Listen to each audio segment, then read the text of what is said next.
tem como fazer o que tu tá querendo fazer, mas ao mesmo tempo, assim, o que me parece que tu tá fazendo não deveria estar sendo feito. Pé 53!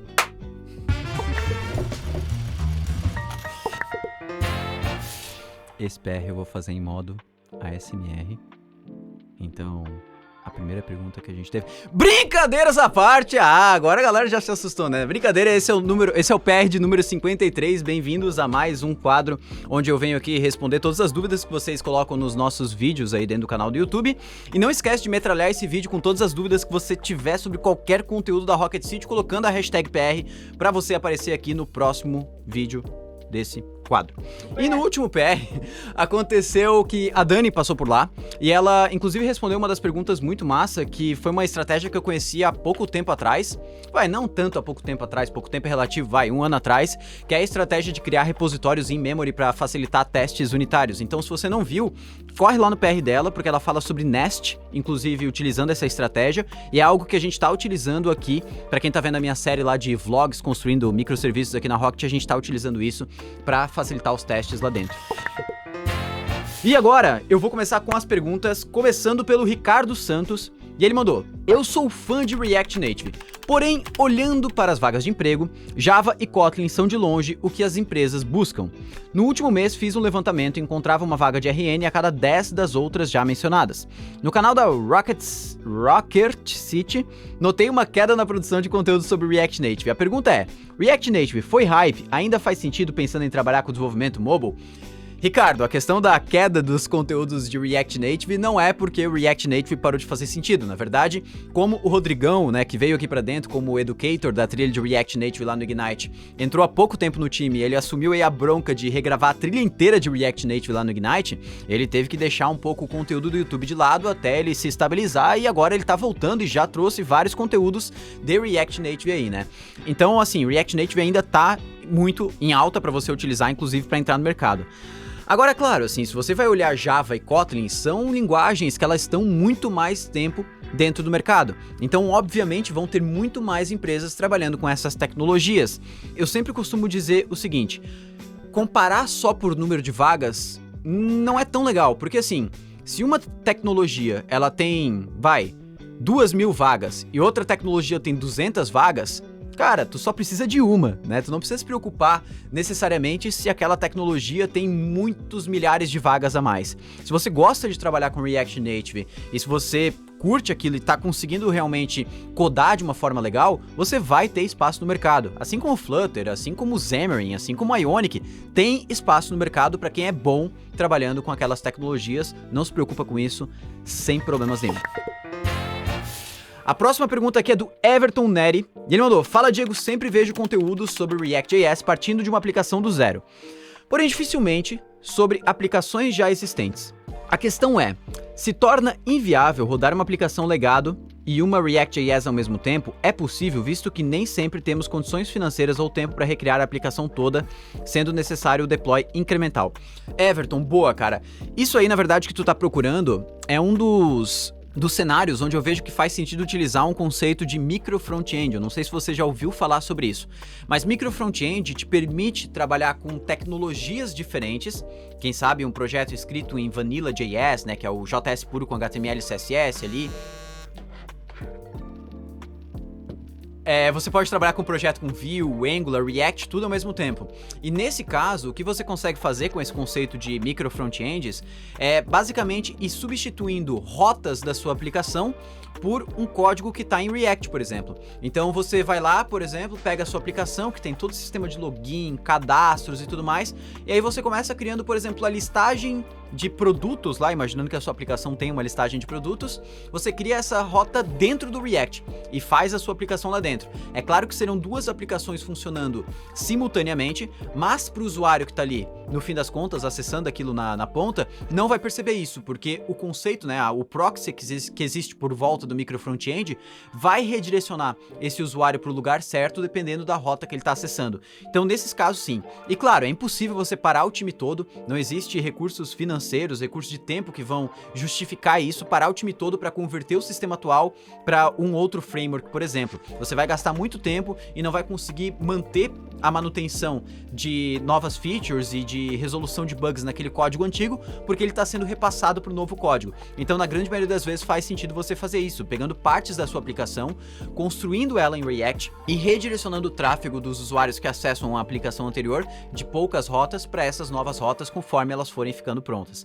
Isso dá para fazer no back-end também com a parte de microserviços, por exemplo, né? Isso é um pattern muito conhecido, não sei se é muito conhecido na verdade, isso só veio na minha cabeça, mas é um pattern que eu descobri semana passada que se chama Strangler Pattern, que é você ir, digamos, desacoplando essas pequenas partes da sua aplicação e colocando isso com outra tecnologia ou com uma outra estratégia. Então, tá aí a dica, Everton. A próxima pergunta aqui é do Kaique Gama. Ele mandou aí: e aí pessoal, como anda o desenvolvimento do Dino? Devemos estudar ele ou ainda está longe de atingir uma maturidade para usar em produção? Kaique, cara, o Dino foi legal, né? Porque tem um vídeo aqui, até eu tô um moletom amarelo, vocês vão encontrar aí, que ele saiu acho que um pouquinho mais de um ano atrás, que o Dino tinha acabado de lançar lá a versão 1.0, né? E tava, cara, um hype desgracento de um monte de gente falando que a partir daí não valia mais a pena utilizar um Node, porque se o próprio criador do Dino criou outro, quer dizer que o Node não fazia sentido. E cara, hoje a gente vê pouquíssima gente falando de Dino, né? Mas ao mesmo tempo, eu acho que o Dino, ele tá caminhando para um lugar que ele vai fazer cada vez mais sentido, mas vai demorar, né? Ele ainda não tá algo que as empresas estão utilizando em produção, né? Dificilmente você vai encontrar uma vaga procurando alguém que trabalha com Dino. Já tem, mas assim, pouco ainda, né? Não relevantemente. Eu já vejo algumas coisas surgindo legal, inclusive tem um novo framework que tá surgindo na mesma pegada do Next para Dino. E eu teria que procurar, cara, mas eu não lembro o nome. Eu acho que eu dei star no GitHub, mas se eu lembrar eu vou pedir, vou mandar pro Léo e ele vai botar aqui na tela. Ah, se ferrou. Não é tu, né? É o Thiago. Eu perdi, mas se eu encontrar vai estar aí na tela. Se não tá na tela é porque eu não encontrei. Mas eu acho que o Dino, ele tá criando toda essa base ferramental que a gente tem hoje, por exemplo, no JavaScript tradicional, né, com o Node, e é isso que ainda tá faltando no Dino, né, porque hoje, se você for pegar, o problema não é só a questão de rodar o código JavaScript, né, rodar o back-end ali. Hoje, o grande problema da gente fazer esse switch do Node pro Dino é toda a base ferramental de ferramentas de linha de comando, por exemplo, né, o processo de build, do Webpack, o Snowpack, tudo isso roda com o Node por trás. Então isso ainda está muito difícil de ser substituído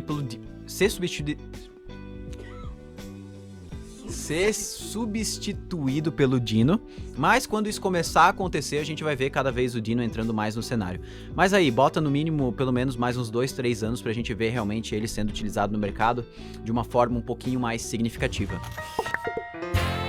A próxima pergunta é do Rafael Pedro Munhol, e ele mandou: está demais esse novo formato de vídeo, parabéns, preciso de um help com React.js.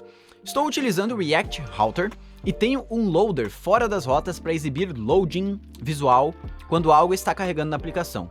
Uso Context API para conseguir exibir ou ocultar o loader em qualquer componente. Porém, quando eu altero o state desse context, renderiza todo o demais conteúdo. Como eu faço para evitar essa renderização? O único componente que precisa mudar é o loader, que está fora das rotas. Rafael, vamos lá, cara. Tem como fazer o que tu tá querendo fazer, mas ao mesmo tempo, assim, o que me parece que tu tá fazendo não deveria estar sendo feito. É muito melhor tu gerenciar os loaders por componente do que um loader global, cara. Isso não é muito bom. Se tu precisa de um loader global, é muito melhor tu dar uma olhada na Suspense API do React, que vai talvez te fornecer isso de uma maneira mais amigável e que não prejudique tanto a performance na tua aplicação, mas é muito melhor se tu manter estados de loading isolados por partes do teu código para cada componente do que tu tentar ficar criando isso de uma forma genérica, cara. Às vezes a gente acha que a gente tá repetindo coisas, né? Ah, não, mas eu vou ter um loading em cada lugar da aplicação, mas cara, é muito melhor tanto para dar manutenção quanto também para a experiência do usuário final. Porque às vezes tem uma coisinha que tá carregando ali que é minúscula, só que tá aparecendo pro usuário um load na tela gigante ali, ou em outro lugar da tela que não tem nada a ver com aquele componente. Então eu recomendaria você cuidar com isso. Se mesmo assim você quer evitar ali, como você tá falando, a renderização, dá uma olhada, porque tem um vídeo que eu postei aqui no canal há um tempinho atrás, o Guia Definitivo de Performance no React, que eu falo sobre o Memo, que é um hook que faz com que você consiga evitar renderizações desnecessárias dentro do React. Eu acho que pode te ajudar. Não é um hook não, é uma função, tá? Acabei mudando o nome aqui. Mas é isso, Rafael, essa é a minha dica, cara. Cuidado com essa questão desse loader global aí, porque não é uma prática muito bacana não, cara. A próxima pergunta aqui é do Davi Souza, e ele mandou: opa, Diegão, já desenvolvo aplicações em JavaScript, TypeScript, React e agora Next. Faz um pouco mais de um ano. Confesso nunca ter me aprofundado muito em nenhum tipo de teste nas aplicações. Por onde você indicaria para quem está começando nos testes agora? E já pegando o gancho, tem alguma ferramenta de teste melhor de todas? Abraço virtual a toda a galera da Rocket. Davi, abraço virtual.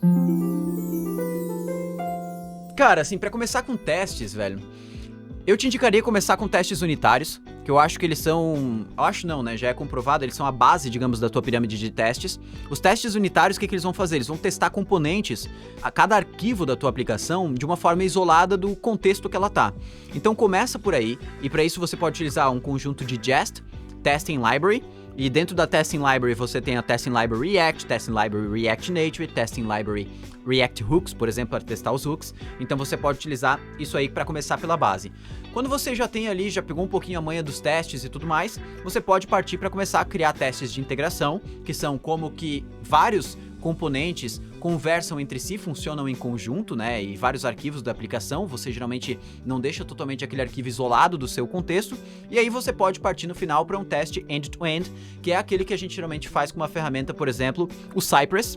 E se eu não me engano tem uma outra da Microsoft, que tá ficando bem famosinha agora que eu esqueci o nome. E basicamente o teste end-to-end, o que ele faz é simular o acesso de um usuário na sua aplicação. Então ele vai lá, simula o usuário abrindo o navegador, escrevendo nos inputs, clicando no botão, daí checa se aparece uma mensagem de sucesso, se redireciona o usuário pro dashboard. Então você vai fazer esse teste mais visual, digamos assim, da aplicação. Muita gente acaba começando por testes end-to-end, mas eu não gosto de começar por teste end-to-end porque eu acho que você acaba pulando algumas etapas e aplicando de forma errada alguns conceitos dentro dos testes, quando você começa pelo Cypress por testes end-to-end, né? Você acaba utilizando muito mock para imitar funcionamentos dentro da sua aplicação, mas o teste end-to-end ele precisa ser o mais realista possível, ele precisa imitar o funcionamento real da sua aplicação o mais próximo possível de um usuário acessando ela. Então quando você coloca muito mock, né, começa a criar muito esses fakes, você na verdade acaba que não está testando muito bem a sua aplicação. Então começa pela base, que eu acho que é mais tranquilo, começar pelos testes unitários. Já lembrando, tem um podcast muito massa que rolou aqui no Fala Dev, que a gente fala sobre testes e lá a gente discute isso. Qual é a melhor forma de começar com testes, entender a pirâmide de testes, qual que é a base, diferente de testes unitários, integração, testes end-to-end. Então lá é um podcast muito massa. Todo mundo que gostaria de começar a trabalhar com testes ou já tá avançando nisso, eu recomendo ver esse podcast porque ele é bem completinho. A próxima pergunta aqui é do Guilherme Balog Gardino. E ele mandou: e aí, gente, beleza? Beleza, Guilherme? Eu já estou contratado em uma empresa e estou feliz nela, mas queria fazer outros processos seletivos para treinar. Caso eu vá bem e me fizerem uma proposta, como negar sem fechar as portas para o futuro? Valeu e parabéns pelo conteúdo. Guilherme, assim, cara, eu não acho que você vai fechar as portas para o futuro negando a proposta. Cara, é só deixar muito claro ali no processo, depois de você fazer o processo e tudo mais, a sua intenção e falar que realmente você não tem interesse, que você tá feliz onde você tá. Mas, assim, eu acho que isso não vai fechar as portas para você, ou pelo menos não deveria fechar. Se a empresa fechar as portas para você por causa disso, cara, é melhor que as portas se fechem mesmo, porque você não gostaria de trabalhar lá. A próxima pergunta aqui é do Henrique Martins. E ele mandou: fala Rocket City, gostaria de saber o porquê de diversos componentes serem descontinuados pela equipe de desenvolvimento do React Native. Assim a comunidade tem o dever de abraçar esses componentes e mantê-los atualizados. Posso citar alguns exemplos como Slider, Picker, Storage e tudo mais. Henrique, cara, isso aí na verdade é uma estratégia que começou lá em 2018, eu acho, que eles deram o nome de Lean Core. Né? Então eles queriam manter o core do React Native o mais enxuto possível, ou seja, os componentes que são retornados lá de dentro, as funcionalidades, ser o mínimo possível para o restante ser mantido pela comunidade. Isso é uma estratégia diferente, por exemplo, do Flutter. Né? O Flutter, geralmente, os componentes, todos os widgets ali, eles são mantidos pela Google, né? Principalmente, eles estão dentro da organização do Google e a comunidade vai contribuindo com eles ali de forma lateral. Por que isso foi criado? Porque esses componentes que tu falou, por exemplo, Slider, Picker, Storage, o pessoal lá da equipe do React Native, né, do core, do Facebook e tudo mais, eles estavam tão ocupados criando funcionalidades pra outras coisas que acabava que esses componentes ficavam jogados. Então é muito melhor você deixar isso pra comunidade, a comunidade decidir pra onde que vai caminhar cada um desses componentes, cada um dessas funcionalidades, do que você manter elas dentro do core e não conseguir dar a atenção necessária. Então isso foi uma estratégia, eu particularmente gosto dessa estratégia, desde que a comunidade consiga assumir e consiga dar manutenção. Mas pra grande maioria a comunidade consegue sim dar manutenção e eles ficaram bem melhores, inclusive, quando saíram de dentro do core do React Native. A Sync Storage é um exemplo, dá pra trazer outros, né, de câmera. Cara, tem muitos que são mantidos hoje pela comunidade que desempenham um papel muito legal.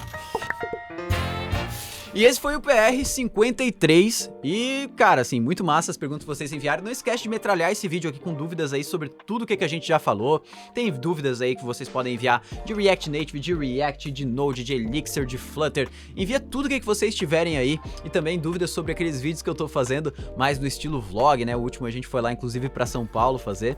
Cara, manda as dúvidas aí que eu vou estar feliz de responder nos próximos PRs e vai ter mais gente participando aqui também. Quer falar alguma coisa? Salve! Pediu. Cara, hoje não vai ter salve. Salve! Fechou, galera? Um grande abraço e valeu!